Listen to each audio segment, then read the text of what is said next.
A lot of us have been zapped. We know what it's like. So when we see someone else getting ready to do the same thing, it's kind of a motivation to tell them not to do it. So here's a serious question for you. How many times should you tell someone not to stick their finger in a light socket before you decide it ain't worth telling them anymore not to stick their finger in a light socket? Because after you've done it, you know. Or, depending on circumstances, you don't know because it's the last thing you ever got to do. So let me start this off with kind of a cute story that isn't.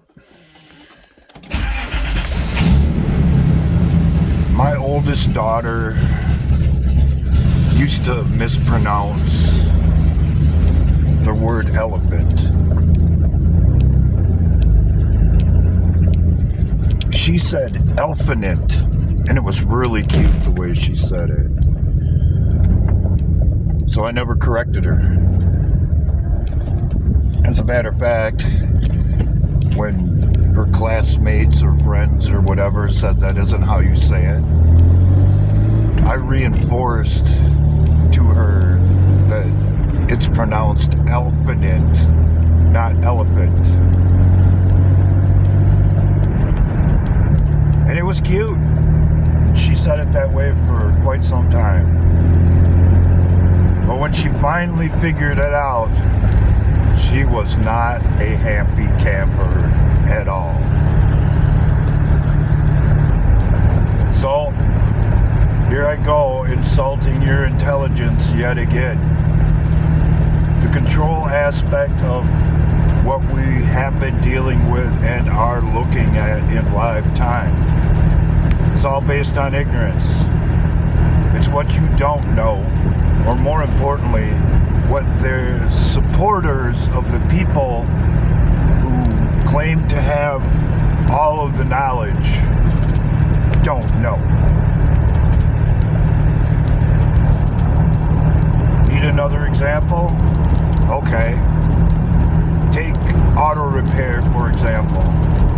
If all you do is drive and you bring your car in and I want to fill your head full of nonsense, I can tell you whatever the hell I want.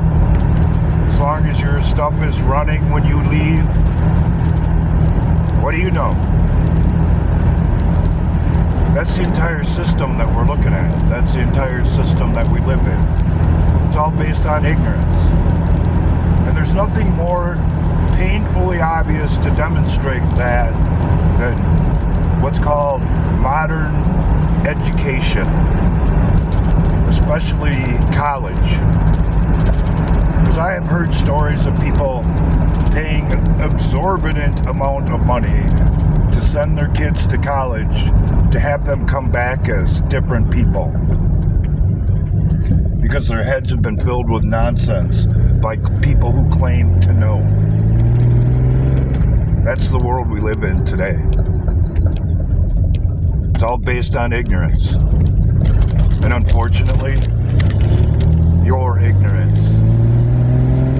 And what you're willing to know and what you don't want to know. George Carlin made a whole career out of it, making us laugh at things that shouldn't have been funny.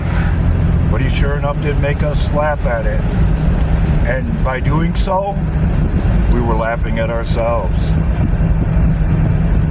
When the reality of it is, we should have been outraged by some of the things that he was pointing out. But we weren't. We fell into the same old trap. Oh, it's just entertainment. We just want to laugh.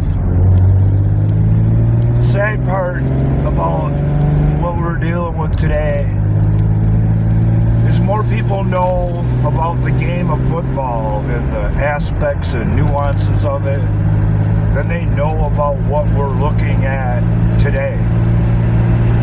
When football doesn't matter, the outcome of Sunday's game has very little impact in your life on Monday morning or that comes after that game. The impact of the game that we're watching will affect your life for the rest of your life. But most people, they'd rather watch football. And to me, that's a crying damn shame. Because just because they think it's cute that we misunderstand things and are running around out in the world furthering that idea, it ain't cute at all. So, let me ask again.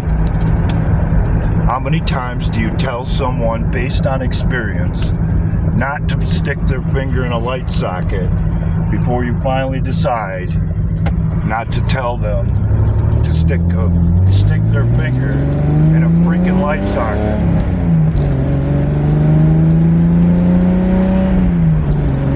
That's where we're at. And if you don't see it, you're their victim. And if you choose not to see it, you're volunteering to be the victim. And you deserve the serious jolt that goes along with sticking your finger in a light socket.